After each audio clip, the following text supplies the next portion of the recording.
Everyone in Ruby's diner froze when the three figures walked through the door, the bodyguard with murder in his posture, the pristine child with terror in his eyes, and the man in the black suit who made grown men remember how to pray. But while the other customers found their coffee suddenly fascinating, Naomi Smith noticed what they refused to see: a small boy's hands trembling through broken sign language, begging for someone, anyone, to understand him. When she knelt down and signed back, the boy's face transformed like she'd just proven miracles were real. What Naomi didn't know was that her simple act of compassion had just made her the most dangerous person in New York, because she was the first person in 2 years to reach Michael Gibson's untouchable son. And in his world, that kind of power came with a price written in blood. Where are you watching from? Drop your country or city in the comments below. Are you subscribed? Because if you're not, you're basically listening to this story as a stranger passing through, and I don't want that for us. Click the subscribe button and turn on your notification so you would be among the first people to hear my next story. Done? Let's continue. The neon sign outside Ruby's diner had been flickering the same epileptic pattern since 2019. RUB wise, RUB wise, RUB wise, casting sputtering red light across rain-slicked Amsterdam Avenue. It was 11:47 p.m. On a Thursday, that dead zone between the dinner rush and the drunk crowd, when the diner belonged to insomniacs, shift workers, and people like Naomi who'd learned that an empty apartment could feel louder than a subway platform. The interior hadn't changed since the 80 seconds. Chrome-edged tables bolted to checkered linoleum, vinyl booths patched with duct tape in 3 different colors, and the perpetual smell of coffee that had been burning since the Carter administration. The overhead lights hummed their fluorescent hymn, washing everything in a yellow-green tint that made even the young look tubercular. But it was warm, and more importantly, it was neutral ground, one of the few 24-hour places in this part of Upper Manhattan where you could sit for hours over a single cup of coffee without judgment. Naomi had been coming here for 6 weeks now, ever since she'd taken the night shift at the community center's ASL program and discovered that 2 a.m. was when the loneliness hit hardest. During the day, she taught sign language to parents of deaf children and interpreted at school board meetings. At night, she served coffee to Stanley Table 4, always eggs and rye toast, and tried not to think about Mrs. Chen's empty house in Queens, where Naomi's foster mother's things still sat exactly as she'd left them before the stroke. Marcus, her best friend since high school, kept telling her she needed to grieve properly, whatever that meant. But grief felt like drowning, and staying busy felt like breathing, so Naomi chose breath. The waitress tonight was Joni, different from the usual weeknight rotation, a woman in her 50s with bleached hair and a face that had seen too much to be surprised by anything. She'd filled Naomi's cup twice without conversation, which was exactly what Naomi needed. That's when the door opened, and the temperature dropped 20 degrees. Naomi looked up from her paperwork intake forms for next week's classes, and felt her stomach clench with the particular awareness every woman learns. Danger, here, now. 3 figures entered like a funeral procession. First came a man built like a walk-in freezer, 6'4" and solid as concrete, with a neck that started at his ears and hands that rested inside his jacket in a way that promised metal. His eyes swept the diner with military precision, cataloging exits and threats. Then the child. He was small, 8 years old, maybe 9, dressed in clothes that cost more than Naomi's monthly rent. Navy cashmere sweater, pressed gray slacks, leather shoes so polished they caught the neon like black mirrors. His dark curls were perfect, his posture rigid, and his eyes gray as winter storms were fixed on the floor tiles as if he were counting them. And finally, the man in the black suit. He wasn't taller than the bodyguard, but he didn't need to be. Power radiated from him like heat from asphalt in August, invisible but undeniable. Mid-40s, with black hair swept back from a face that could have been handsome if it weren't so perfectly controlled. His suit was Armani or Tom Ford, something Italian and expensive, cut to emphasize shoulders that suggested violence beneath civility. But it was his eyes that made Naomi's breath catch, cold, calculating, the kind of eyes that assessed value and threat in the same glance. Every person in Ruby's diner had the same reaction. Look away, look down, become invisible. Stanley abandoned his eggs mid-bite. The businessman in booth 7 suddenly needed to search his bag. Even Joni, who Naomi had seen throw out a handsy drunk without breaking a sweat, backed toward the kitchen like she'd spotted a rattlesnake. The man in the black suit chose a booth at the back, the one facing the door, Naomi noticed. The bodyguard took position standing, hands still inside his jacket. And the boy. The boy stood near the counter, small and alone despite being surrounded by adults who were supposed to protect him. His eyes were fixed on the menu board above the register, but his mouth didn't open. Instead, his hands moved quick, frustrated, desperate gestures that Naomi recognized with a jolt, like touching a live wire. He was signing, "Want please help." The words were broken, incomplete, the signing of someone who'd learned from videos or books, who'd never had fluent conversations, who was trying to speak in a language no one around him understood. Joni approached the boy's position behind the counter with visible reluctance, her usual efficiency replaced by something that looked horrifyingly like fear. The boy's hands moved faster, more urgently. His small face scrunched with frustration as he tried to communicate. "Please. Hungry. Please." Joni shook her head, not unkindly but firmly, and backed away without taking an order. She muttered something to the cook through the window, and Naomi caught the words, "Not my problem." The boy's shoulders slumped, his hands dropped to his sides, and in that moment, watching this well-dressed child be rendered invisible by fear, something inside Naomi cracked open. No. The word formed in her mind with absolute clarity.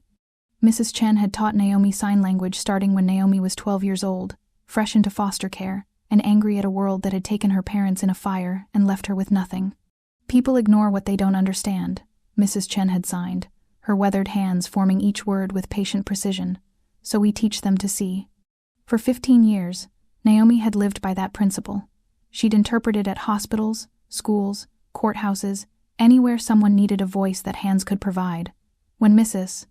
Chen died 8 months ago, Naomi had promised at her funeral that she'd never let the language fade, never ignore someone who needed to be heard. She'd promised. Naomi set down her coffee cup and stood. Her legs felt unsteady, like she was walking across a frozen lake and listening for the crack. The diner seemed to hold its breath as she moved. Stanley's fork froze halfway to his mouth. The businessman looked up from his phone, eyes wide. Even the cook stopped mid-flip to watch through the kitchen window. Every instinct Naomi had screamed at her to sit back down, to mind her business, to remember that curiosity killed more than just cats. But the boy was right there, and his hands were still moving in small, hopeless gestures, and Naomi had never been good at ignoring people who needed help. She walked to the counter and knelt down, bringing herself to the child's eye level. Up close, she could see he'd been crying, his eyes were red-rimmed, his cheeks slightly flushed. He smelled like expensive cologne and childhood, that particular mix of soap and something sweet. Naomi lifted her hands and signed slowly, clearly, making sure he could see every motion. "Hi, my name is Naomi." She fingerspelled it carefully. "What's your name?" The effect was instantaneous and devastating. The boy's gray eyes went wide, not with fear, but with shock so profound it looked like pain. His mouth opened slightly, and for a moment, he just stared at Naomi's hands like she'd just performed a magic trick. Then his hands flew into motion, signing so fast that Naomi had to raise one hand gently to slow him down. Wait, she signed, smiling. "Slower. I can understand you, but you need to slow down." The boy took a shaky breath and tried again, his hands trembling with emotion. "My name is Joe," he fingerspelled carefully. "Joe, you can understand me? Really understand?" "Yes," Naomi signed, her own throat tightening. "I can understand you perfectly. Are you okay? Do you need help?" Joe's eyes filled with tears that spilled over before he could stop them. His hands moved again, faster now that he knew she'd catch the words. "Nobody understands me. Ever. They all pretend I'm not here, even when I'm right in front of them. But you see me." The last signed C was made with such desperate hope that Naomi felt her heart crack clean through. "I see you," she signed back. "And you're not invisible. You're right here, and you're real." Joe let out a sound, half laugh, half sob, and before Naomi could react, he reached across and grabbed her hand, holding it like she was the only solid thing in a world made of smoke. The moment stretched like pulled taffy, warm and perfect and impossibly fragile. And then the man in the black suit stood up. Naomi felt it before she saw it, the shift in the room's pressure, like the air before a thunderstorm. She looked up and met those steel-gray eyes across the diner, and every cell in her body screamed, "Predator, danger, run." He moved toward them with the fluid grace of someone who'd trained in violence so long it became elegance. His expensive shoes clicked against the linoleum in a rhythm that sounded like a countdown. Naomi wanted to let go of Joe's hand, wanted to stand up, apologize, back away slowly like you would from a wolf. But Joe's grip tightened, and she realized he was terrified not of her, but of losing her, this person who'd finally understood him. So Naomi stayed. The man stopped beside their position at the counter, towering over both of them. Up close, he was even more intimidating. There were old scars at his temple, a break in his nose that had healed slightly crooked, and muscles under that expensive suit that suggested frequent, recent use. But when he looked down at Joe, his entire face transformed. The granite softened, his eyes warmed. And when he knelt, actually knelt, this man who looked like he knelt for no one to be at his son's level, Naomi saw something she hadn't expected. Love, desperate, helpless, fierce love. "There you are," the man said, his voice carrying a faint accent Italian. Naomi thought, though softened by years in America. "You scared me, kiddo." Joe's hands flew into motion, signing excitedly to his father. Naomi watched in shock as the man tracked every gesture, understanding enough to follow the conversation, though his own signing when he responded was basic and clumsy. Then Joe pointed directly at Naomi, his small face beaming with joy, as he signed something that made the man's gray eyes snap to her face with laser focus. "She understands me, Papa. She speaks my language. She can hear me." The man's attention locked onto Naomi with an intensity that made her feel like a specimen under a microscope. Those gray eyes, Joe's eyes, she realized now studied her with a focus that was somehow more frightening than anger would have been. "You," he said quietly, his voice carrying easily across the now silent diner despite its softness. "Who are you?" Naomi's mouth had gone completely dry. She was acutely aware of the bodyguard who'd moved closer, positioning himself between them and the door, of Joni's white face peering from the kitchen window, of Stanley still frozen with his fork in the air like a wax figure. Every instinct told her to lie, to make herself boring, forgettable, to get out of whatever spotlight had just found her. But Joe's hand was still in hers, warm and trusting, and those gray eyes, both fathers and sons, were waiting for an answer. "Naomi Smith," she managed, her voice steadier than she felt. "I learned ASL from my foster mother. She was deaf. I'm an interpreter." The man processed this information with visible calculation. "Was? She died 8 months ago." Naomi forced herself to hold his gaze. "But I kept signing. I promised her I would." Something shifted in his expression, a crack in the armor, gone almost before it appeared. Joe tugged on his father's sleeve and signed rapidly. Naomi watched the man's face as he followed his son's words, and she saw his jaw tighten with something that looked like pain. "She's the first person who talked to me like I'm real, Papa. The first person ever. Don't let her leave." The man was quiet for a long moment. Then he stood, towering over Naomi again, and offered her his hand. "Michael Gibson," he said. Naomi recognized the name a split second after she heard it. She'd seen it in news articles, heard it whispered in the community center when parents warned their teenagers away from certain corners. Michael Gibson, who controlled the ports and most of the import business in New York. Michael Gibson, whose name made prosecutors suddenly transfer to other jurisdictions. Michael Gibson, who'd built an empire on fear and violence and iron control. She shook his hand anyway. What else could she do? His grip was firm but not crushing, his palm calloused despite the expensive suit. When he released her hand, he didn't step back, keeping her caught in his sphere of influence. "My son," Michael said quietly, his accent more pronounced now, "hasn't had a real conversation with anyone except me in 8 years, and my signing is barely functional. I learned basics after he was born, but I don't have the fluency he needs." "I'm sorry," Naomi said, meaning it. "That must be incredibly isolating for him." "It is." Michael's voice carried the weight of years of frustration. "Do you have any idea how many teachers, therapists, tutors I've hired? 43? 43 people who took my money and lasted an average of 4 days before they couldn't handle working for me." "Working for," Naomi started, then stopped as the implication hit her. "Wait, no, I can't." "You can't what?" Michael's voice was still quiet, but there was steel underneath now. "Leave my son without the one person who's treated him like he's human?" "I didn't say I was leaving," Naomi protested. "But I can't just. I have a job, an apartment, a life." "You'll keep all of those," Michael said, "plus a salary that will change your life, plus the knowledge that you're giving a child something no amount of money can buy, a voice." Naomi looked down at Joe, who was watching their conversation with wide, hopeful eyes. His hand had never left hers. "Will you stay?" Joe signed, his small hands trembling slightly. "Please? Just for a little while?" And there it was, the trap, sprung with nothing more than a child's desperate hope and a father's calculated manipulation. "I need to think," Naomi said, though she already knew her answer was written in the way Joe was holding her hand, in the promise she'd made at Mrs. Chen's funeral, in the fact that she'd never been able to ignore someone who needed help. Michael smiled, and it was both charming and terrifying. "Of course. Take all the time you need." He gestured to the bodyguard. "Marco, bring the car around." "Wait," Naomi said, panic rising. "I can't just leave with you. I don't even know you." "You know my son," Michael said simply, "and he trusts you. That's more than I can say about most people I've known for 20 years.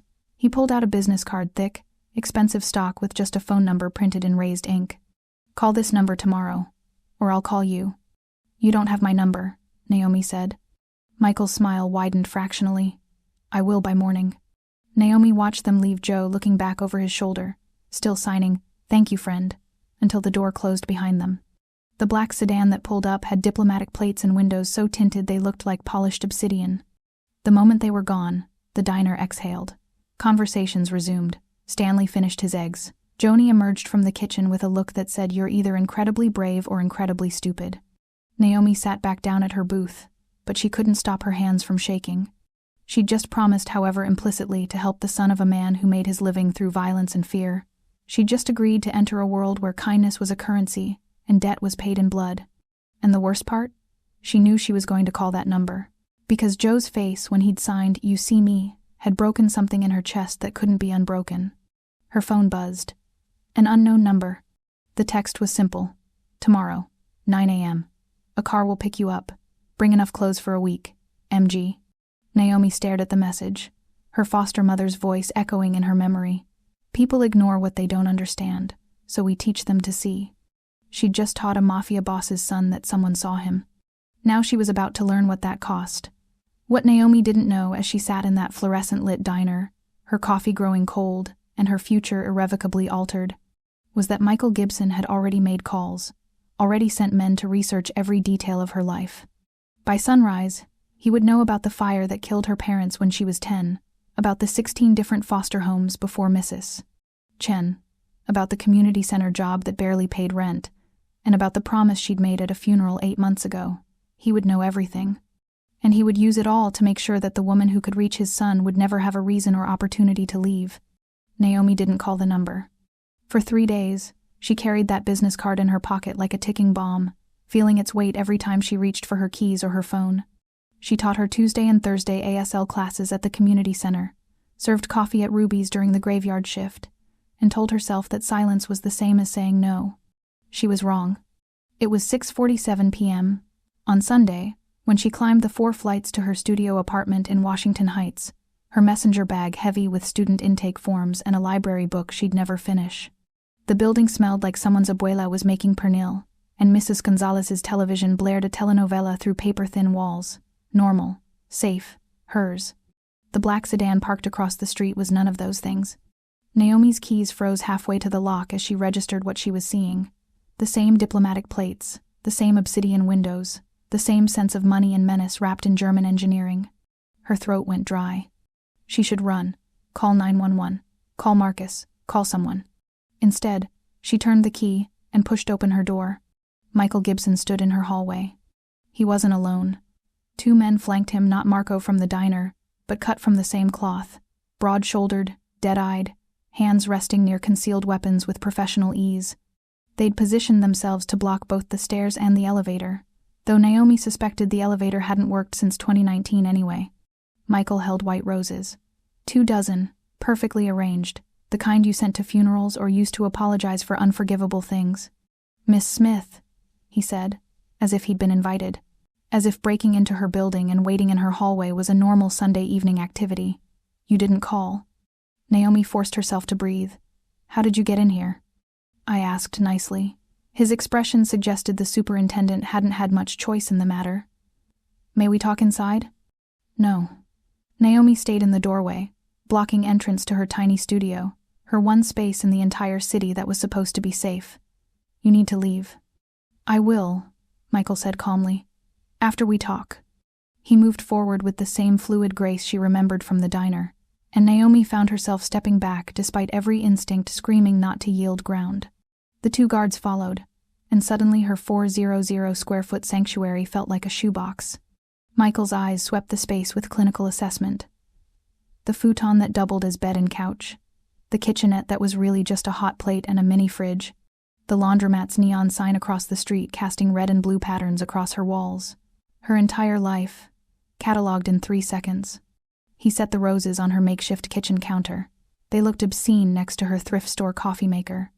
"You've done well for yourself," he said, and it didn't sound like a compliment.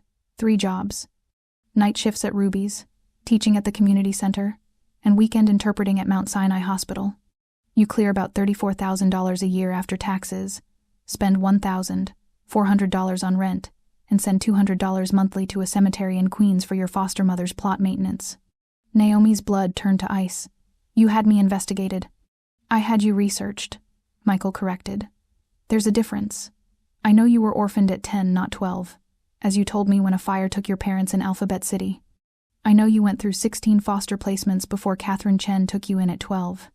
I know she taught you sign language, gave you stability, and died of a stroke 8 months ago, leaving you alone again." Each word landed like a slap. Naomi's hands curled into fists at her sides. "Get out." "I know you have no family," Michael continued as if she hadn't spoken. "No criminal record. No close relationships except Marcus Lee, your friend from high school who's deaf and works at the Lighthouse Guild. I know you're alone, Miss Smith, just like my son. That doesn't give you the right to. I'm offering you a job." Michael pulled an envelope from his jacket pocket. "Live-in position as Joe's private tutor and interpreter. Salary of $150,000 annually, plus room and board at my estate in Westchester. Full benefits. Your student loans paid off in full." The number hit Naomi like a physical force. $150,000. More than 4 times what she made now. Enough to breathe. Enough to stop working herself into exhaustion. Enough to... No. The word came out harder than she intended. "I know who you are, Mr. Gibson. I know what you do. I'm not interested in blood money." Something flickered in Michael's eyes, surprise, maybe, or respect. The temperature in the room dropped 10 degrees. "My money is green, Miss Smith, same as anyone else's, and it spends the same way. It's still soaked in blood." Michael stepped closer, and Naomi fought the urge to back away. His voice dropped to barely above a whisper. "You're right. It is. Every dollar I've made has come from violence, fear, and choices that keep me awake at night. But you know what else keeps me awake?" His jaw tightened. "The sound my son makes when he has nightmares about his mother dying. The way he sits at dinner, silent, while everyone around him pretends he doesn't exist. The fact that he smiled for the first time in 8 months because you knelt down and treated him like a human being." Naomi forced herself to hold his gaze. "That's not my responsibility." "It is now." Michael's voice carried absolute certainty. "The moment you signed to him, you became part of his life. He's asked about you every day since. This isn't a negotiation, Miss Smith. You'll come willingly, and I'll make it worth your while.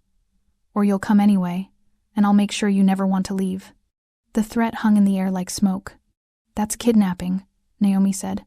"That's fatherhood," Michael corrected. "My son needs you, so you're going to help him."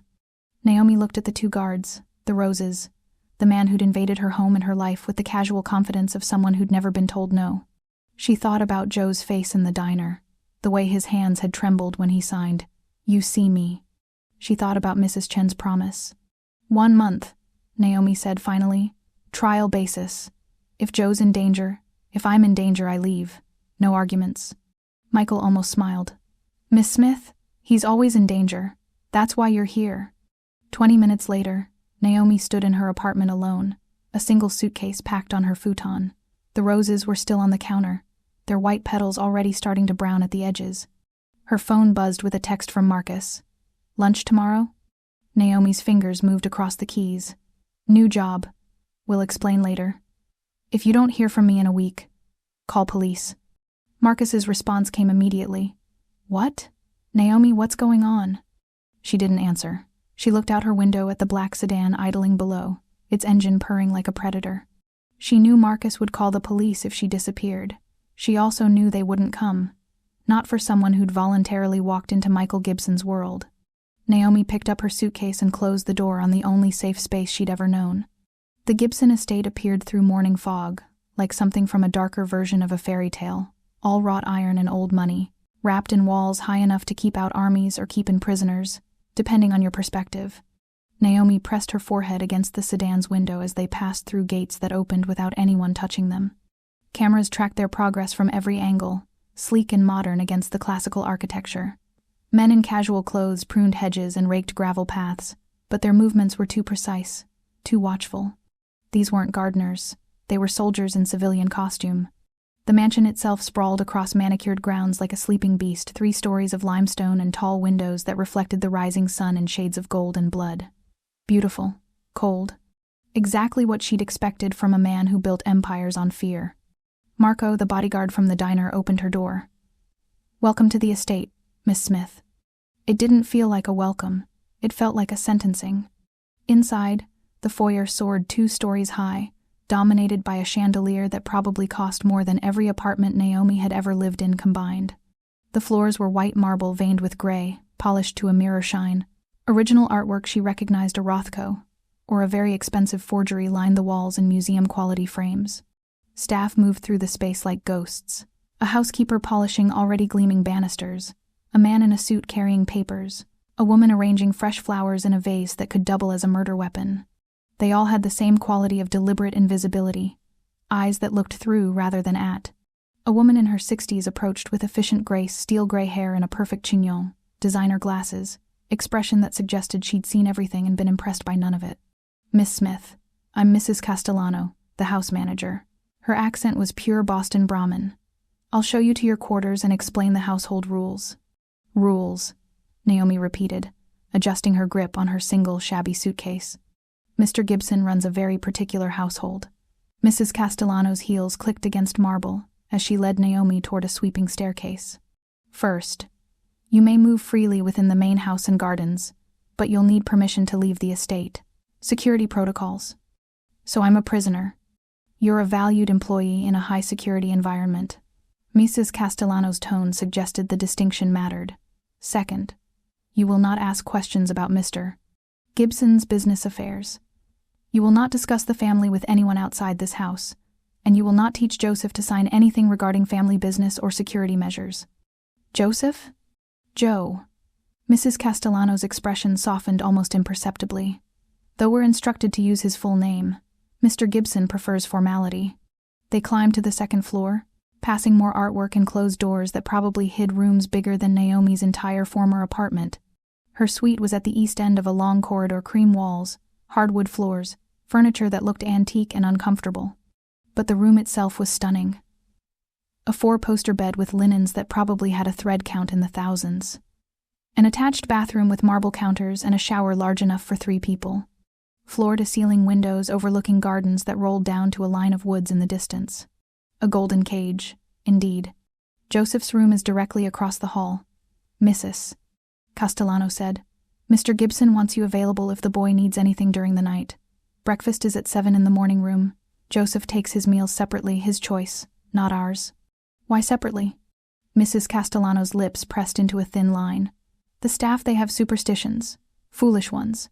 But Mr. Gibson allows certain accommodations." "What kind of superstitions?" "The kind that make them avoid a child who witnessed his mother's death." Mrs. Castellano's voice carried disapproval. "They call him the Ghost Prince. They think he's cursed. It's ridiculous, of course, but fear doesn't respond to reason." Naomi felt anger kindle in her chest. "He's 8 years old." "Yes." Mrs. Castellano met her eyes directly. "Which is why Mr. Gibson hired you. Joseph needs someone who sees him as a child, not a tragedy or a threat." She moved toward the door, then paused. "A word of advice, Miss Smith. Don't get too attached. The last 7 tutors all left within a week. This position has a high turnover rate." Naomi met Joe an hour later in the estate's library, a 2-story room lined with books that probably cost more than most people's cars. Leather chairs, Persian rugs, and the smell of old paper and lemon oil. Joe sat in a window seat overlooking the gardens, backlit by morning sun that made his dark curls glow like a halo. He was smaller than she remembered, dressed in a navy sweater and khakis that looked expensive and uncomfortable. When he saw her, his whole body tensed hope and fear fighting for dominance in his gray eyes. Naomi crossed the room and knelt beside the window seat, bringing herself to his level again. "Good morning," she signed. "Remember me?" Joe's face transformed.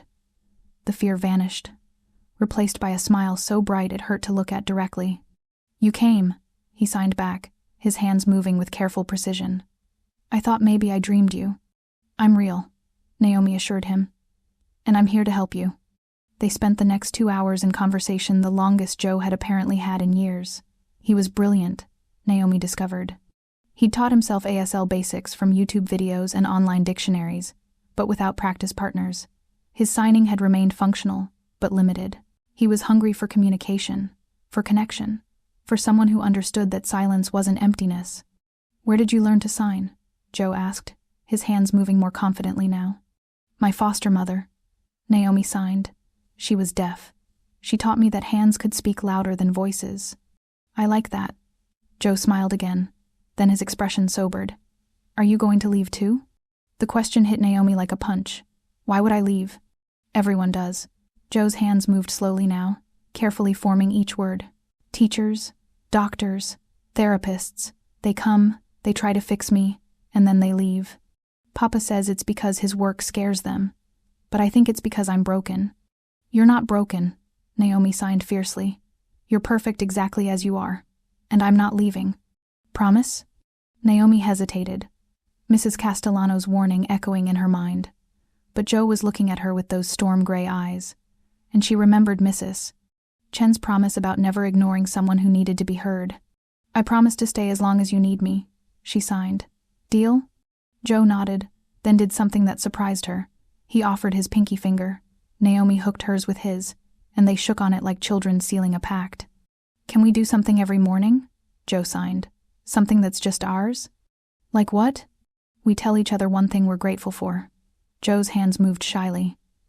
"Mama used to do that with me. Before." Naomi's throat tightened. "That's beautiful. Let's start now. What are you grateful for today?" Joe didn't hesitate. His hands moved with absolute certainty. "You." That evening, after Joe had gone to bed and the massive house settled into its nighttime rhythms, Naomi found a package outside her door. No note, just a leather journal, butter soft, probably Italian, and a set of expensive pens in a velvet case. She knew who'd sent it. Sitting at the desk in her golden cage, Naomi opened the journal and wrote her first entry. "Day 1 in a golden cage. The boy is worth it. The father terrifies me. I don't know which feeling will win." Somewhere in the house, in a room lined with security monitors, Michael Gibson watched his son's door on a dozen screens and allowed himself to hope for the first time in 2 years that maybe, just maybe, he'd found the one person who wouldn't leave. 3 weeks into her sentence, because that's what it felt like some days. Despite Joe's laughter and the Egyptian cotton sheets, Naomi discovered that the Gibson estate held secrets in its silence. Joe showed her his safe places one by one, like a child sharing treasures.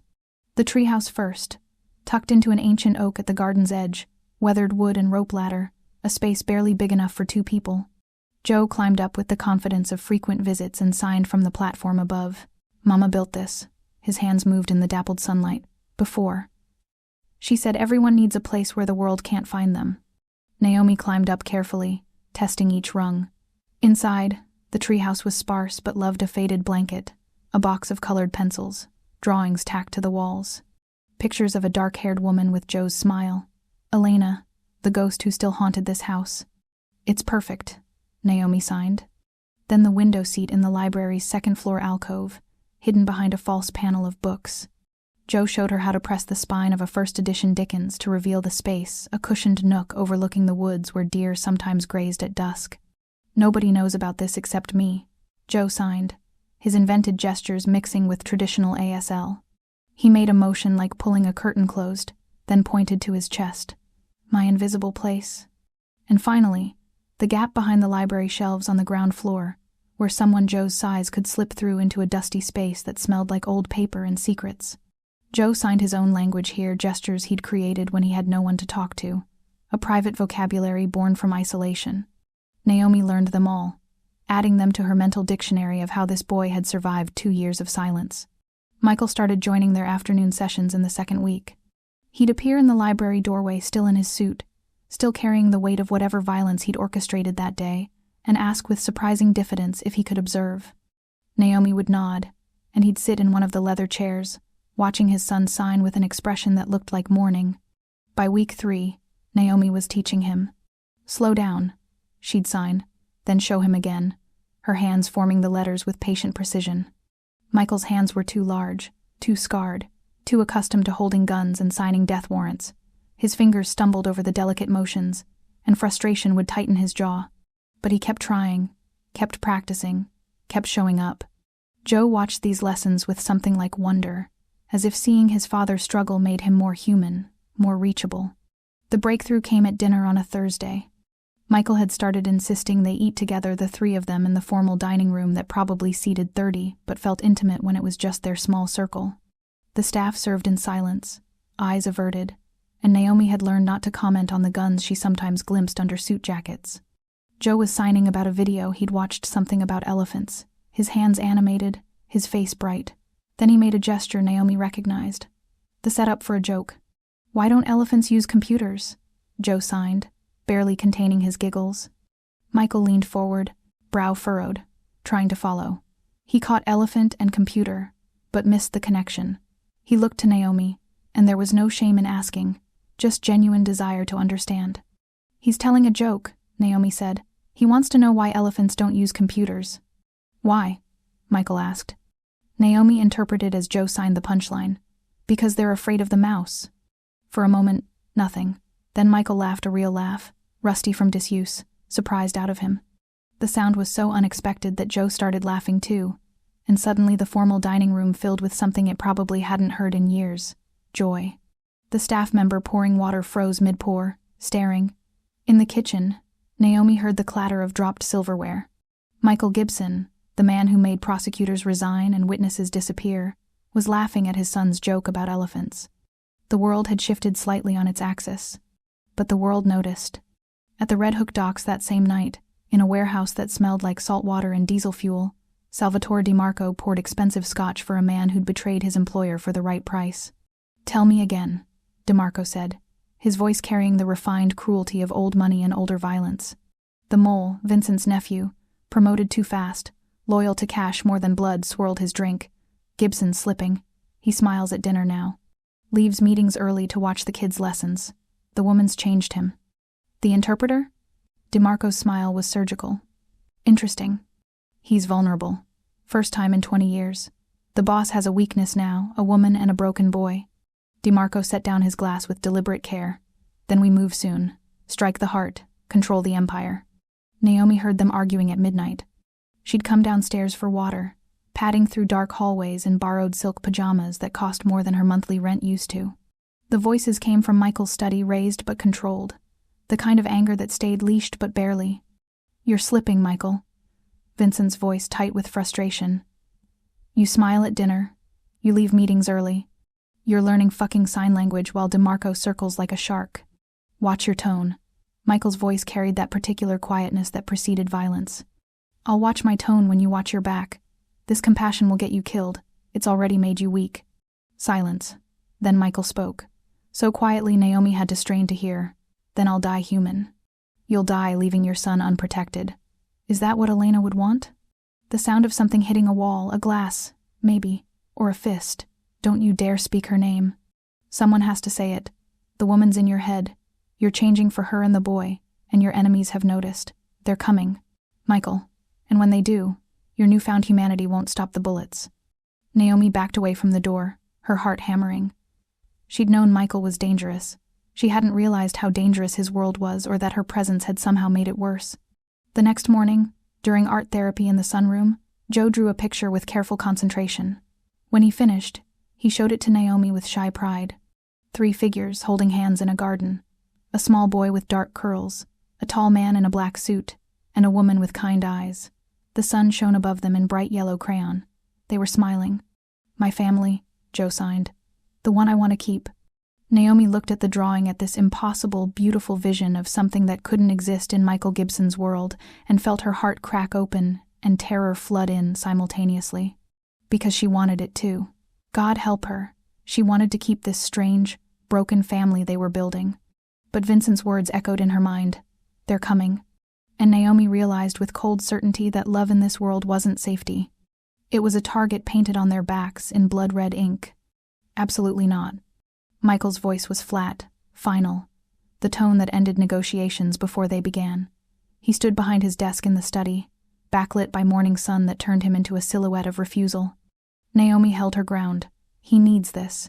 He's 8 years old, and he's been locked in this house for 2 years. He needs to see the world. The world, Michael said quietly, wants him dead. The world wants you dead. Joe's just collateral damage in your war. Naomi saw Michael flinch, pressed her advantage. One afternoon, the Natural History Museum, 2 bodyguards. We'll be in public, surrounded by families and school groups. It's the safest place in the city. There's no such thing as safe. Then there's no such thing as childhood either. Is that what you want for him? A gilded prison until he's old enough to inherit your empire of fear? The words landed like slaps. Michael's jaw tightened, and for a moment, Naomi thought she'd gone too far. Then he sighed, a sound that carried the weight of every impossible choice he'd ever made. 2 bodyguards, 3 hours maximum. You don't leave their sight. Thank you, Naomi breathed. Don't thank me yet. Michael's gray eyes held hers. If anything happens to him, Miss Smith, there won't be enough of this city left to hold your funeral. Joe's face when she told him was worth every threat Michael had made. Really? His hands trembled with excitement. Outside? Actually outside? The Dinosaur Museum? Naomi signed. I heard there's a blue whale that's bigger than this entire house. Joe threw his arms around her waist, squeezing tight enough to hurt. For a child who'd lived in silence, his joy was deafening. The American Museum of Natural History rose on the Upper West Side like a temple to wonder, its Romanesque facade promising treasures and time travel in equal measure. Joe pressed his face against the sedan window as they approached, his breath fogging the glass. 2 bodyguards accompanied them, Paolo and James, both ex-military, both carrying enough concealed weapons to start a small war. They maintained a discreet distance as Naomi and Joe climbed the iconic steps, close enough to intervene, far enough to let them breathe. Inside, Joe transformed.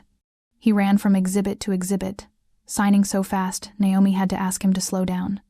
The dinosaurs made his eyes go wide, the towering T-Rex skeleton, the Triceratops, the Apatosaurus that stretched toward cathedral ceilings. But it was the Milstein Hall of ocean life that stole his breath completely. The blue whale hung suspended above them, 94 feet of fiberglass and wonder, swimming through air like it owned the sky. Joe stood beneath it, head tilted back, hands moving in awed silence. It's beautiful, he signed. It's the most beautiful thing I've ever seen. It's pretty amazing, Naomi agreed. Can we stay here forever? Just for today, but we can come back. Joe's smile could have lit the entire museum. They ate ice cream on the museum, steps in the late afternoon sun, vanilla for Joe, chocolate for Naomi, the kind of normal moment that felt revolutionary in its simplicity. Families streamed past them, children laughing, parents arguing about dinner plans, tourists consulting maps. Joe watched them all with careful attention, then turned to Naomi. Is this what other kids do? His hands moved slowly, carefully. Just go places? With ice cream and no bodyguards? Naomi's heart cracked clean through. Yes, this is what other kids do. I like it. Joe took another lick of his cone. I like being normal. Behind them, Paolo's phone buzzed, then James's. Both bodyguards moved away slightly, turning their backs to take the calls, their usual vigilance momentarily fractured. 90 seconds. That's all it took. The white van pulled up to the curb with practiced precision, no screeching tires, no dramatic arrival, just smooth efficiency that spoke of careful planning. The side door slid open before the vehicle fully stopped. 3 men in black masks poured out like smoke. Naomi saw them, started to stand, but hands grabbed Joe from behind. He fought, small fists flying, legs kicking, but he was 8 years old and they were professional kidnappers. No. Naomi lunged, grabbed one attacker's arm, felt something hard crack against her temple. The world tilted. She tasted copper. Through blurring vision, she saw Joe's face, terror and betrayal, and something worse, the belief that she'd failed him. Then he screamed. The sound tore from his throat, raw and primal, the first vocalization he'd made in 2 years. Not words, just pure anguish shaped like sound. Naomi. She fought to reach him, felt hands pulling her back. Paolo appeared from nowhere, gun drawn, but one of the attackers shot him in the leg. James dove toward the van but couldn't reach it before the door slammed shut. The last attacker turned to Naomi with cold efficiency. She saw the taser in his hand, tried to roll away, felt electricity turn her muscles to water. The last thing she saw before darkness took her. Joe's hands pressed against the van's rear window, signing frantically, desperately, his face wet with tears. "Naomi, help, help, help!" Then nothing. Consciousness returned in fragments. Fluorescent lights, antiseptic smell, steady beeping of monitors. Hospital. She was in a hospital. Naomi tried to sit up, felt her head split open with pain. Her vision swam, settled, and she saw him. Michael Gibson sat in the corner chair, and for the first time since she'd met him, he looked human. Devastatingly, terrifyingly human. His tie was gone. His shirt was unbuttoned at the collar. Blood not his, she noted with trained observation, stained his cuffs in rusty patterns. His hair was disheveled from running his hands through it, and his eyes, God, his eyes looked like windows into hell. When he saw her awake, he moved to her bedside with desperate speed. "Where is my son?" His voice cracked on the last word, and Naomi realized with shock that Michael Gibson was barely holding himself together. "Where did they take him?" "I don't," Naomi's voice came out as a croak. "I don't know. It happened so fast. The police won't touch this." Michael's hands were shaking. Actually shaking.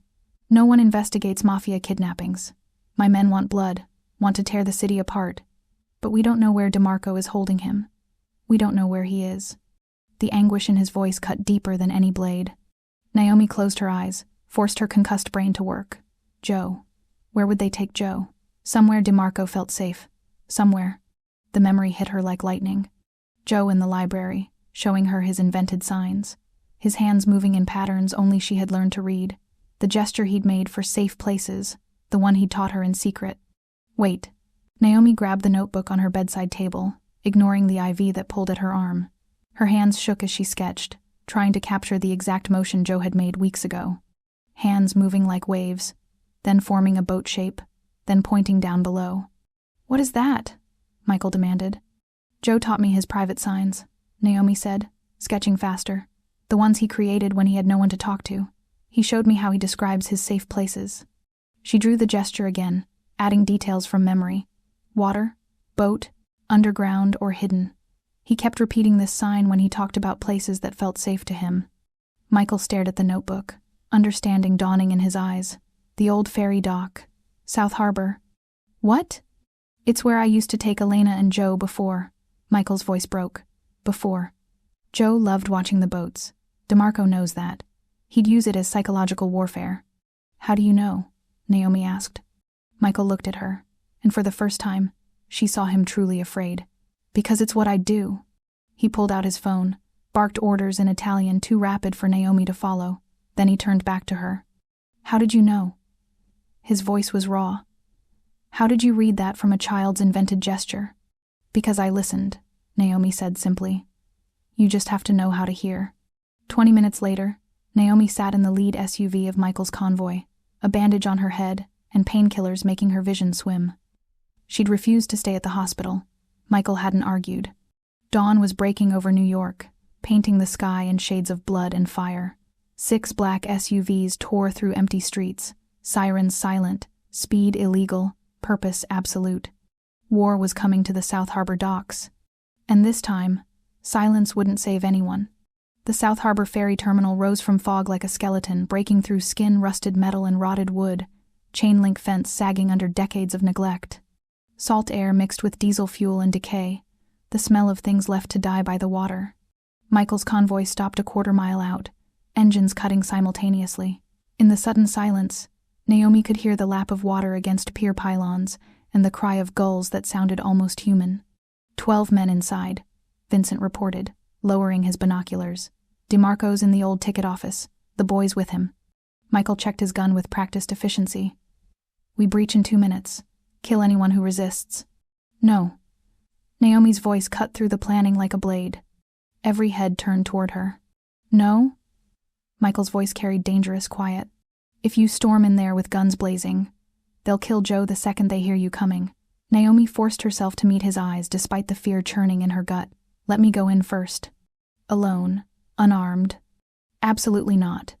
I'm the only advantage we have." Naomi grabbed his arm. felt the tension coiled beneath his coat like a spring ready to snap. DeMarco doesn't see me as a threat. I'm just the interpreter, remember? The woman who made you soft. He'll want to gloat, to prove his power. That gives you time to position your men. And if he kills you immediately? Michael's jaw was granite. Then you'll hear the gunshot and know to attack. Naomi's voice didn't shake, but he won't. He'll want to use me as leverage. That's how men like him think. Michael stared at her for a long moment, and Naomi watched calculations running behind those storm-gray eyes, tactical assessments, probability matrices, the cold math of violence.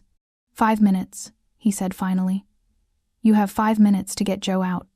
Then I'm coming in, and I won't stop until everyone in that building is dead or bleeding. 5 minutes, Naomi agreed. Michael grabbed her wrist before she could turn away, his grip just shy of painful. If you die in there, I'll burn this entire city down looking for a reason why. It wasn't a threat. It was a promise. Naomi slipped through a gap in the fence that probably existed for exactly this purpose, the kind of breach that looked accidental but wasn't. Her hands were empty, raised slightly to show she carried no weapons. The fog was thick enough to taste, clinging to her skin like cold fingers. She moved toward the main building, a 3-story structure that had once processed thousands of commuters, and now processed nothing but ghosts. Then she saw them. Scratched into rust on a metal support beam, Joe's invented signs, the gesture for safe place, barely visible but unmistakable if you knew how to read it. An arrow pointing toward the ticket office. Naomi followed the trail, more signs scratched into peeling paint, carved into wood with something sharp, marked in patterns only she could decode. Joe had left her a map written in a language only the two of them shared. I'm coming, she thought. Hold on. The ticket office door hung on broken hinges. Naomi pushed through into darkness that smelled like mildew and old fear. And there he was. Joe sat in a rusted chair, hands bound behind him with zip ties, duct tape across his mouth. But his eyes, those gray eyes so like his father's, went wide when he saw her, not with surprise, with certainty. She crossed to him quickly, yanking the tape from his mouth as gently as she could. His hands moved immediately, still bound but signing frantically. I knew you'd come, his gesture said, even with restricted movement. I left you messages. Did you find them? Every single one, Naomi signed back, working at the zip ties with shaking fingers. You're so smart, so incredibly smart. The ties broke. Joe's hands came free, and he immediately threw his arms around her neck, trembling. Well, the voice came from the doorway, smooth and theatrical.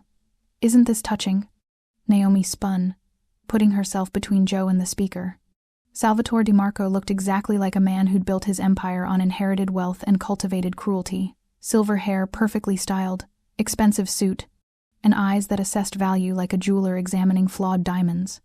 3 men flanked him, guns drawn but not yet aimed. They didn't think she was a threat. Good. The interpreter, DeMarco said, walking closer with casual confidence. The woman who made Michael Gibson soft. Do you have any idea how valuable you are? Worth more than the boy, honestly.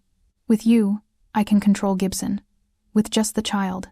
He shrugged elegantly. He'd burn the world down but remain dangerous. With you bleeding out, he'll surrender everything to save you. You don't know him at all, Naomi said quietly. I know he's coming right. The explosion of gunfire cut him off. Michael's men breached the perimeter like a tidal wave. Flashbangs, shouted orders, the staccato rhythm of automatic weapons. The building shook. Windows shattered inward. DeMarco's theatrical confidence cracked. Kill them both. Naomi grabbed Joe and dove behind an overturned desk as bullets punched through rotted wood like it was paper.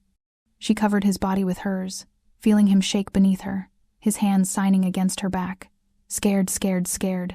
I've got you, she signed back somehow, one hand still protecting his head. Your dad's coming. Then the door to the ticket office exploded inward.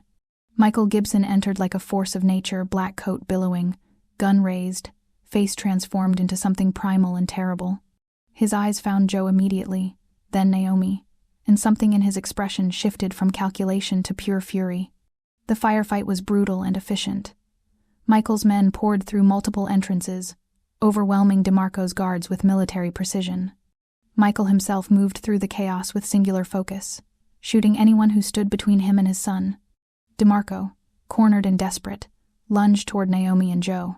His hand found Naomi's hair, yanking her upright, and she felt the cold kiss of a knife against her throat. "Call them off!" DeMarco screamed at Michael, his theatrical composure shattered. "Call them off or she dies." The firefight stopped. Michael's men held position, guns trained, waiting for the order. Michael's gun never wavered, aimed directly at DeMarco's head, but his eyes found Naomi's, and in them, she saw impossible choice: save her or risk hitting her. Joe was still behind the desk, watching through a gap. His gray eyes met his father's across the smoke-filled room. And Joe screamed. Not words, he didn't have those yet, but sound, high and piercing and primal, the kind of noise that shattered focus and broke concentration. DeMarco's knife hand jerked away from Naomi's throat for just 1 second. Michael shot him. The bullet took DeMarco between the eyes, perfect and final. He dropped like a puppet with cut strings, the knife falling from his hand. But it had already cut Naomi. She felt the hot line of pain across her shoulder, saw blood blooming across her shirt. Then her side erupted in fire, a stray bullet from the firefight. She realized distantly, buried somewhere near her ribs. Her legs gave out. Michael caught her before she hit the ground, his gun clattering away forgotten. His hands pressed against her side, trying to stop the bleeding, and she'd never seen anyone look so terrified. "Stay with me," he commanded, his voice cracking. "Please, Naomi, stay with me." Joe appeared beside them, his small hands finding hers, signing desperately against her palm. "Don't leave, don't leave, don't leave." "Not leaving," Naomi managed, though the world was getting dark at the edges. "Promise." Sirens wailed in the distance, drawing closer. Dawn light broke through the fog, streaming through shattered windows in shafts of gold and red. Michael lifted Naomi in his arms like she weighed nothing, his coat wrapping around her to hide the blood. His face was carved from stone in desperation. "Get the car," he barked at Vincent. "Now." Joe walked beside them, one hand clutching his father's coat, the other still holding Naomi's as Michael carried her toward the light breaking through the fog. For the first time, the three of them moved as one, bound not by contracts or fear, but by something far more dangerous. By choice, by love, by the kind of loyalty that couldn't be bought or threatened into existence. Behind them, the ferry terminal burned, smoke rising like offerings to a god who didn't answer prayers. But ahead, through the dawn, lay something none of them had dared to hope for: survival, together. Consciousness returned in layers, like swimming up through dark water toward distant light. First came sensation, softness beneath her body, the whisper of expensive sheets, the steady beep of monitors tracking rhythms she couldn't control. Then smell. Antiseptic, overlaid with something sweeter: flowers, she realized. Lots of flowers. Finally, pain. Sharp and immediate in her shoulder, duller but deeper in her side where the bullet had kissed her ribs and decided to stay a while. Naomi opened her eyes. The private hospital room looked more like a luxury hotel suite than a place for healing: cream walls, soft lighting, a window overlooking what appeared to be a private garden. Every surface held flowers. White roses, of course, lilies, orchids, arrangements that probably cost more than her former monthly salary. And beside her bed, taped to the wall where she'd see them immediately, handmade cards, dozens of them. Joe's artwork covered the space in crayon and marker drawings of the three of them holding hands, of dinosaurs and blue whales, of the treehouse and the library. Each one signed in his careful handwriting: "Get better soon. I need you. Love, Joe." The last card showed a simple house with 3 stick figures in front. Above it, in Joe's invented sign language translated to English, "Home is where we understand each other." Naomi's throat tightened. "You're awake." The voice came from the corner, rough with exhaustion. Naomi turned her head carefully, mindful of the IV tugging at her arm.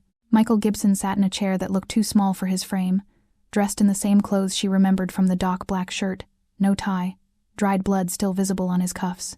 His face was shadowed with 3 days of stubble, his hair disheveled, his eyes carrying the weight of sleepless nights. He looked wrecked, human, heartbreakingly real. "How long?" Naomi's voice came out as a rasp. 3 days. Michael stood, moved to her bedside with careful steps, like approaching something fragile that might shatter. "The bullet cracked a rib, nicked your lung. The knife wound needed 43 stitches, the doctors said." His jaw tightened. "They said you were lucky. I don't feel lucky." "Joe?" Naomi tried to sit up, gasped at the pain. "He's fine, unharmed, terrified for you, but fine." Michael's hand hovered near her shoulder. then dropped. He's been here every day, drawing cards, sitting in that chair and signing to you even though you couldn't see him. He thinks you saved his life. You saved his life, Naomi corrected. I just bought you time. No. Michael's voice was fierce. You decoded his private language. You walked into a building full of armed men with nothing but hope and courage. You covered his body with yours when the bullets started flying. His voice cracked. You did what I couldn't. You listened when everyone else looked away. The silence that followed was heavy with things neither of them knew how to say.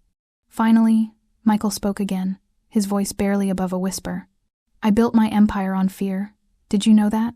After Elena died, I decided love was the weakness that got her killed. If I could make the world afraid enough of me, if I could be brutal enough, ruthless enough, then nothing could touch what was mine. He moved to the window, staring out at the garden. But fear doesn't protect anything. It just isolates. It just builds walls. Joe was dying inside those walls, and I couldn't see it because I was too busy making sure the walls were high enough, strong enough, impenetrable enough. Michael turned back to face her, and Naomi saw tears tracking down his face. Michael Gibson, who made prosecutors resign and enemies disappear, was crying. Then you knelt down in a diner and signed to him, and he smiled. And I realized that all my power, all my violence, all my carefully constructed fear, it meant nothing. Because the thing Joe needed most to be seen, to be heard, I couldn't give him. But you could. You did. Michael, Naomi started. You taught my son to speak again, Michael continued, his voice raw. You taught me to listen.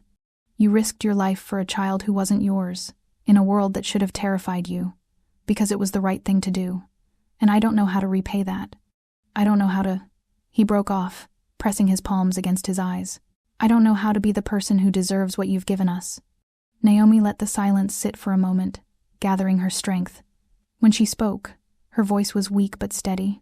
Then stop making the world a place where little boys need bodyguards. Michael lowered his hands, stared at her. What? You want to repay me? Change.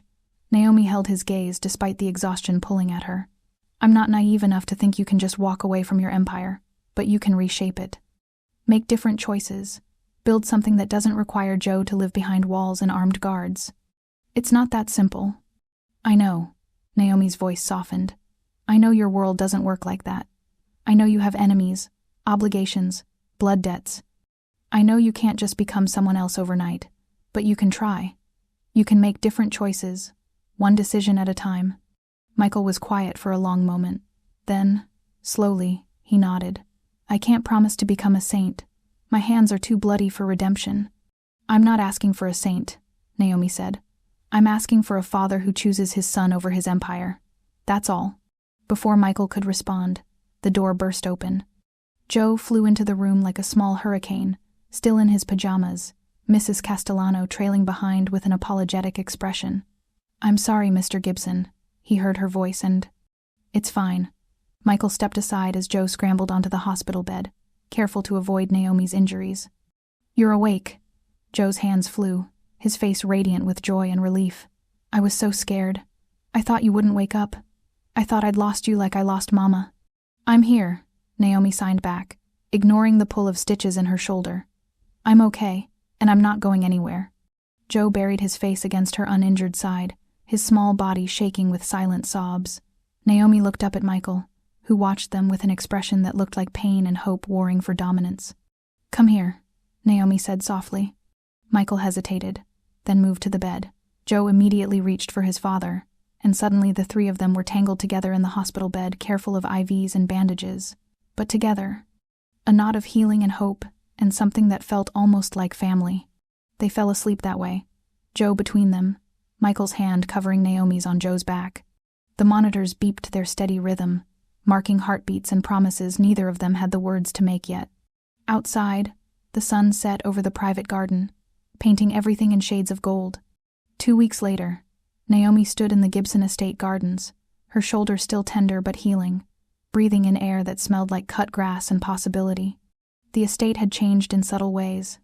Fewer guards, more windows open, staff who smiled at Joe instead of averting their eyes. Michael had kept his word, he was changing what he could. Vincent had reported it to her during one of his surprisingly frank visits.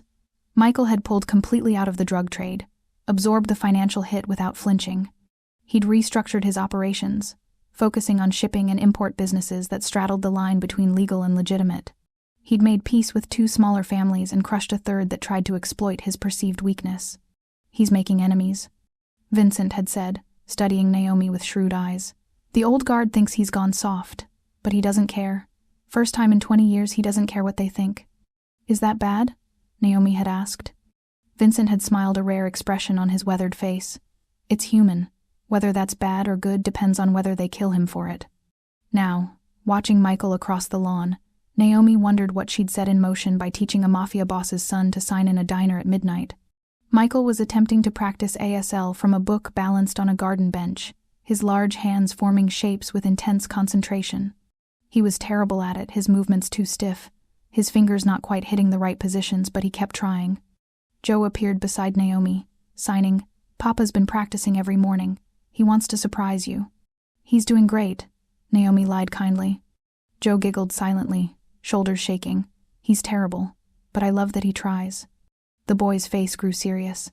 He looked up at Naomi with those storm-gray eyes and signed slowly, carefully. "Will you stay forever?" The question hit Naomi like a physical blow. She looked at Joe, then at Michael, still struggling with his textbook, then at the estate that was slowly transforming from a fortress into something that might someday resemble a home. "I don't know," she signed honestly. "Forever is a long time. But I'm here today, and I'll be here tomorrow, and we'll see what comes after that. Is that okay?" Joe considered this with the gravity of someone much older. Then he nodded. "That's okay. Mama used to say that today is the only promise anyone can really make. Your mama was very wise."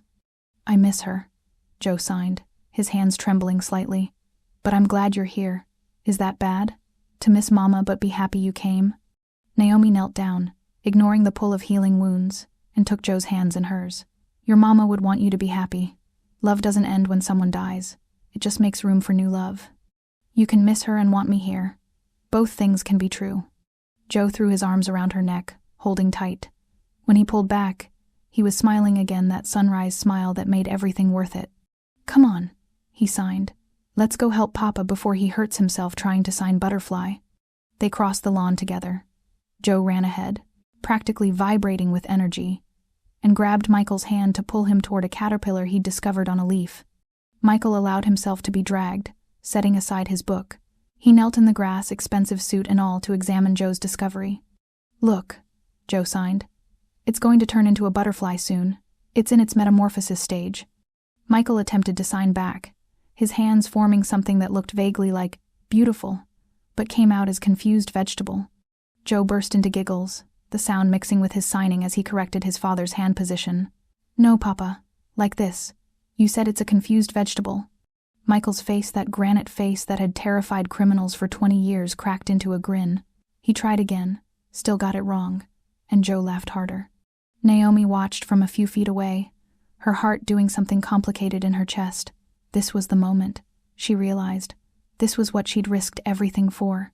Not the dramatic rescue or the firefight at dawn, but this. A father learning to talk to his son, both of them laughing at their mistakes, the sound of healing echoing across gardens that had known too much silence. Michael looked up, caught her watching, and signed something to her. His execution was terrible, but she understood what he meant. "Thank you." She signed back, clearer. "You're welcome." Joe grabbed both their hands, pulled them down to see the caterpillar up close. The 3 of them knelt in the grass like supplicants at an altar of small miracles, found family, chosen bonds, the kind of love that couldn't be bought or threatened into existence. From the house, Mrs. Castellano watched through the kitchen window and smiled. Vincent, reviewing security reports in Michael's study, glanced out and allowed himself a moment of hope that maybe, just maybe, his boss wouldn't get himself killed for choosing humanity over fear.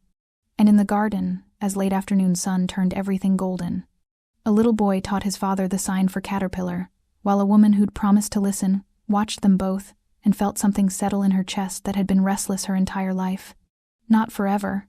She couldn't promise forever. But today, and tomorrow, and maybe that was enough. The caterpillar crawled across Joe's palm, oblivious to the violence it had survived by proximity, focused only on its transformation.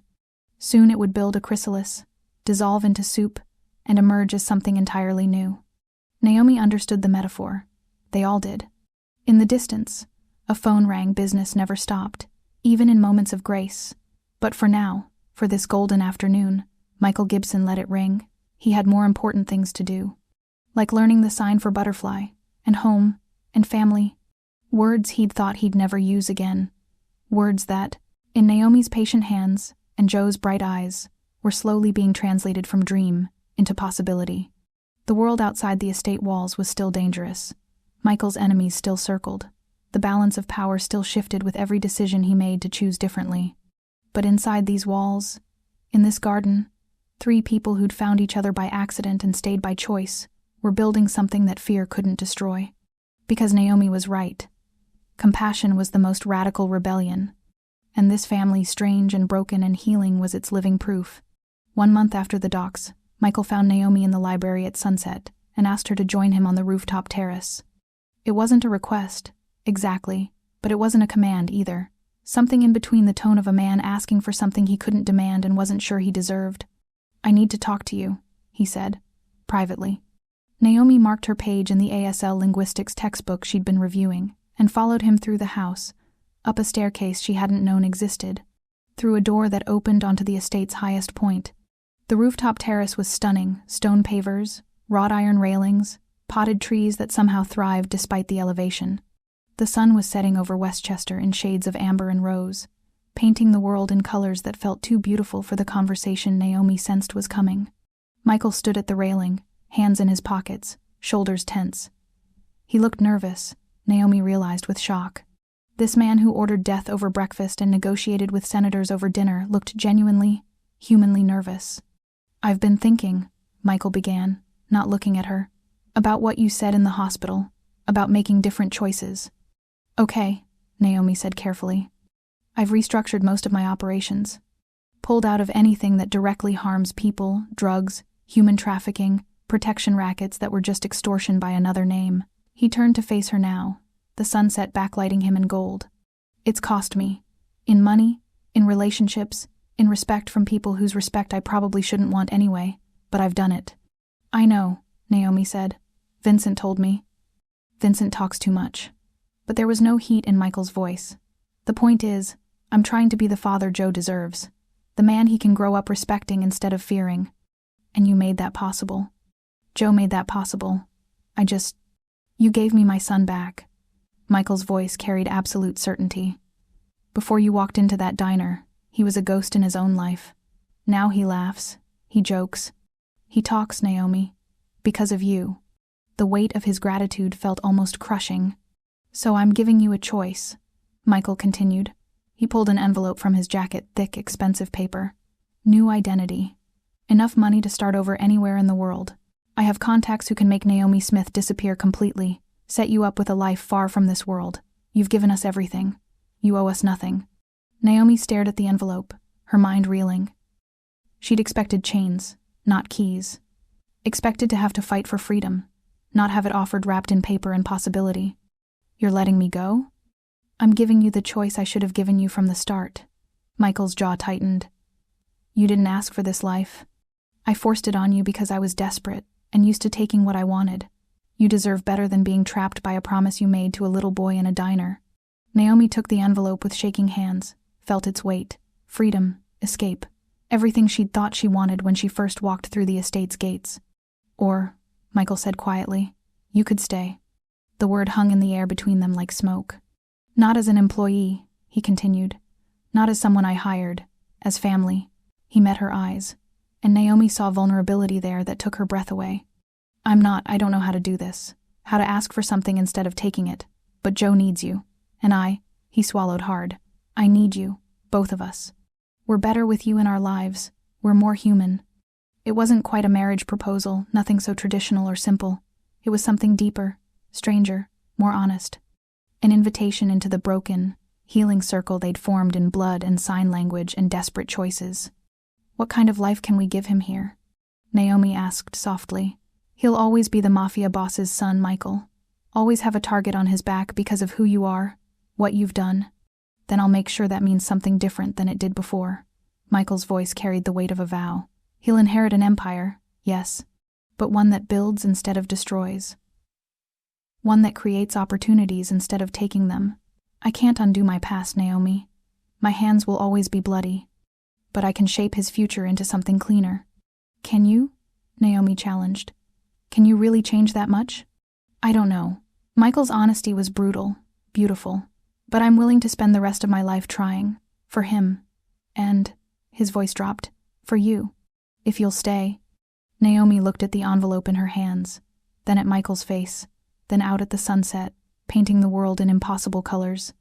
I need time, she said finally, to think. Take all the time you need. Michael nodded, but she could see the fear in his eyes, the terror that she'd choose freedom over their makeshift family. The offer stands either way, no pressure. No threats, just a choice. That night, Naomi tucked Joe into bed in his room across from hers, a routine they'd fallen into naturally over the past weeks. He was already in his pajamas, hair still damp from his bath, a book about butterflies on his nightstand. Good night, Naomi signed. Sweet dreams. Joe caught her hand before she could stand. His face was serious, his gray eyes searching hers. Can I ask you something? He signed slowly. Always. Are you my mom now? The question shattered Naomi's heart and rebuilt it simultaneously. She sat back down on the edge of his bed, her own eyes stinging. Why do you ask? Because that's what it feels like, Joe signed, his hands trembling slightly. When you read to me and teach me new signs and make sure I eat my vegetables even though I hate them. When you protected me at the docks, when you were hurt and I was so scared. That's what moms do, right? They stay even when it's hard. They choose you. Naomi couldn't speak, could barely breathe. Would you like me to be? She signed through tears. Joe nodded so hard his whole body moved. Then he threw his arms around her neck and held on so tightly she could barely breathe, his small body shaking with emotion he didn't have words for yet, only signs, only desperate love. I love you, Joe signed against her shoulder. Is that okay?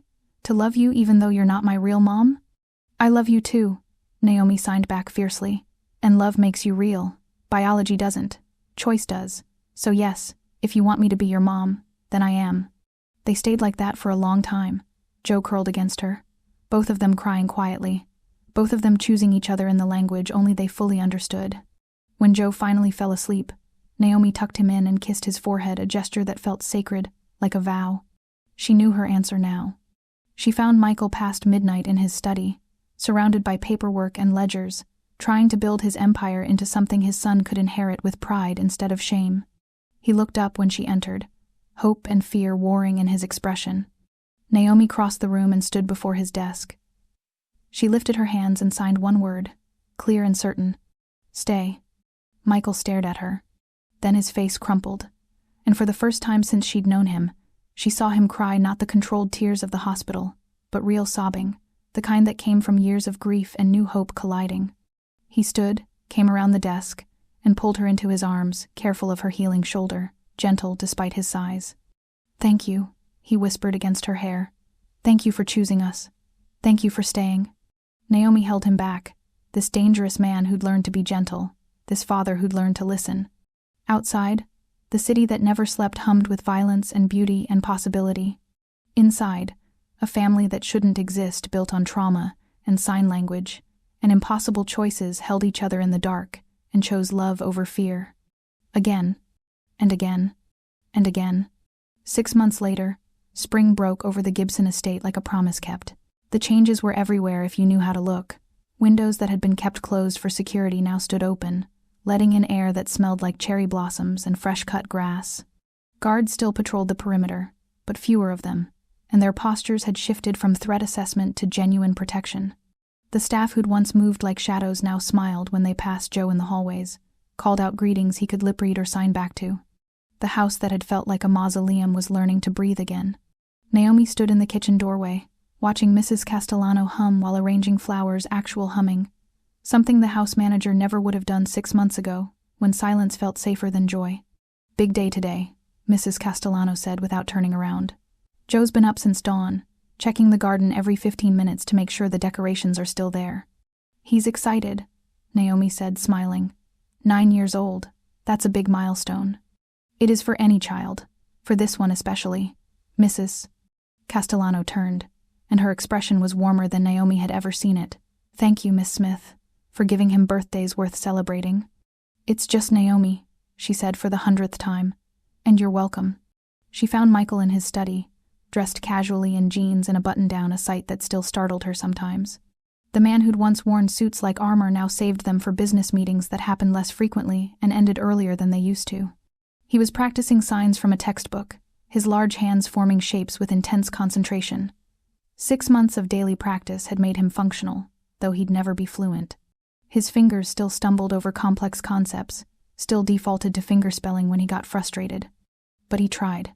Every single day, he tried. "Good morning," he signed when he saw her, getting the motion almost right.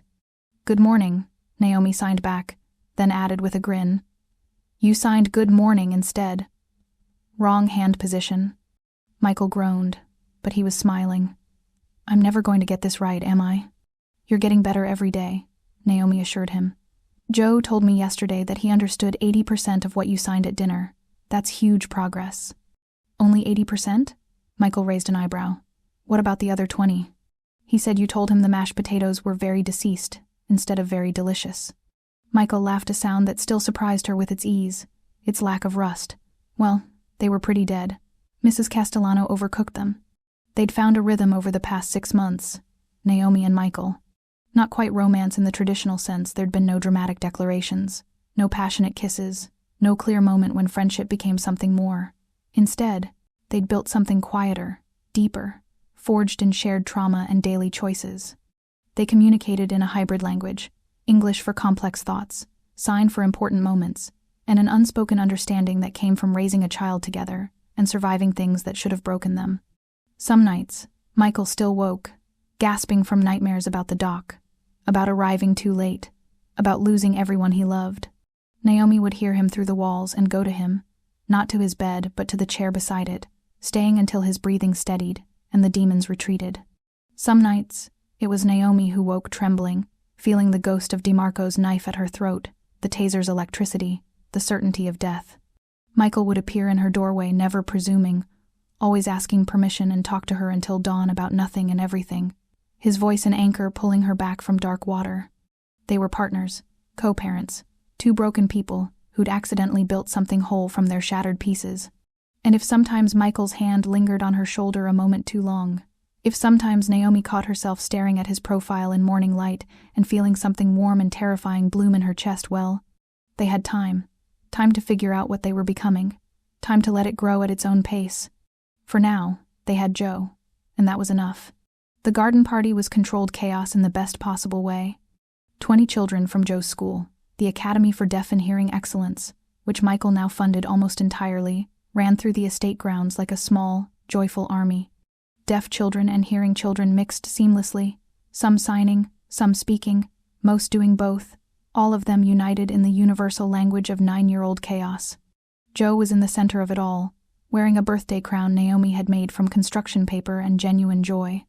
He'd been verbal for 3 months now, the result of intensive speech therapy and his own determination, but he still preferred to sign when he was excited or emotional. Right now, he was doing both, his hands flying as he showed his friends the treehouse, the hidden library nook, all his secret places that weren't secret anymore. Michael manned the grill with the fierce concentration of someone who'd orchestrated complex criminal operations but was genuinely intimidated by hamburgers. "You're burning them," Vincent observed, standing nearby with a beer and barely concealed amusement.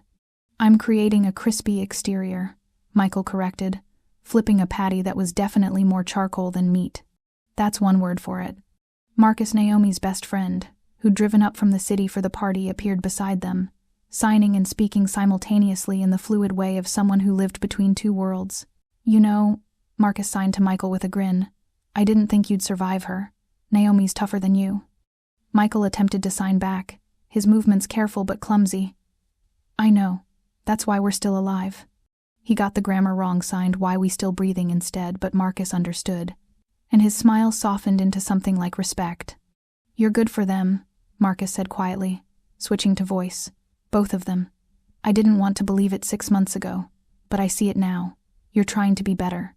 That's more than most people do." "I'm trying not to be the villain in my son's story," Michael replied.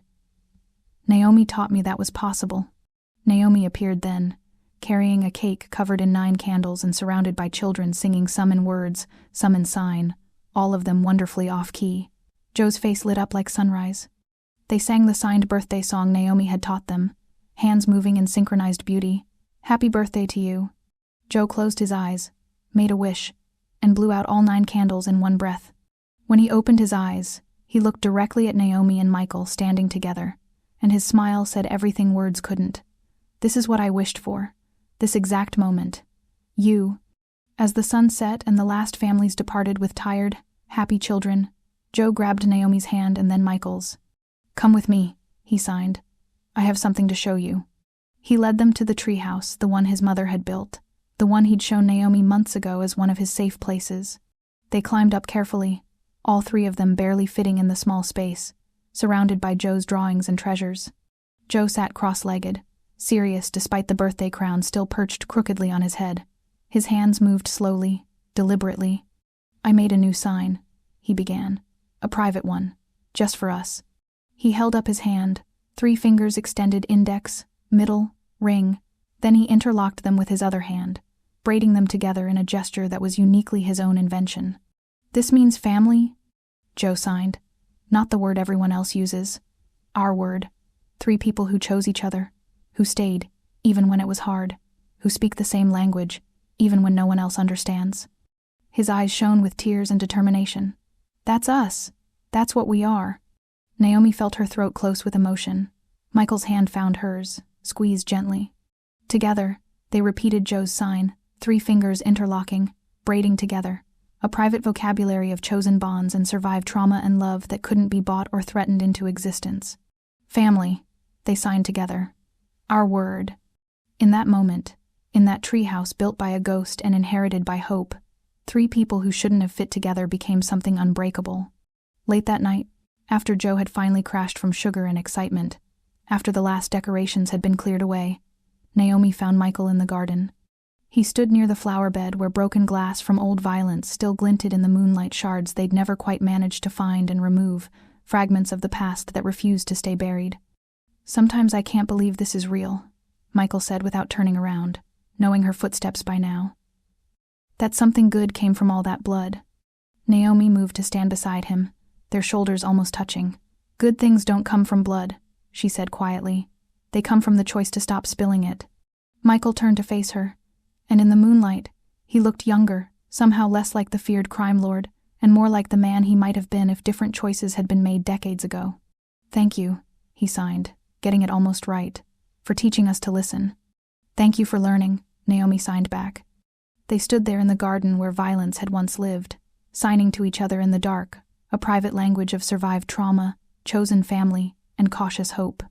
Not romance, not quite, but something deeper than either of them had words for in any language. Above them, Joe's window glowed softly. Inside, he slept peacefully for the first time in years, surrounded by birthday cards and drawings of the family he'd chosen, the life he'd built from silence and love. Morning light streamed through the Gibson estate, painting everything in shades of gold and possibility. In the breakfast room, Joe practiced signing with his father, correcting Michael's clumsy grammar with patient giggles. Michael got scrambled eggs wrong 3 times, signed confused chickens instead, and Joe laughed so hard he nearly fell off his chair. Naomi watched them from the doorway, her journal open in her hands, pen moving across paper as she documented this ordinary miracle. Day 184. Joe laughed at breakfast. Michael signed confused chickens. "The house sounds like home now, not perfect, not traditional, but ours. We speak 3 languages here, English, ASL, and the vocabulary of people who survived and chose to stay. In that grammar of grace, we found something no empire could conquer, each other." She closed the journal and joined them at the table, sliding into her place between father and son, between past and future, between the violence that had brought them together and the peace they were building, one signed word at a time. Outside, the city that never slept hummed with its usual chaos, crime and beauty, fear and hope, endings and beginnings all tangled together in the great complicated mess of living. But inside the estate that was no longer a fortress, inside the home that had learned to breathe again, 3 people who'd found each other in a midnight diner were writing a different kind of story. One where silence didn't mean absence, where listening was its own form of love. where a woman fluent in compassion, a man learning to be gentle, and a boy finally heard could build something that violence couldn't touch and fear couldn't destroy. I see you. I hear you. I'll stay. In the end, that was all anyone really needed to say. That was the language that conquered empires. That was home. In a world built on silence and fear, they learned to speak a different language, one that said, I see you, I hear you, I'll stay. And in that grammar of grace, they found something no empire could conquer: home.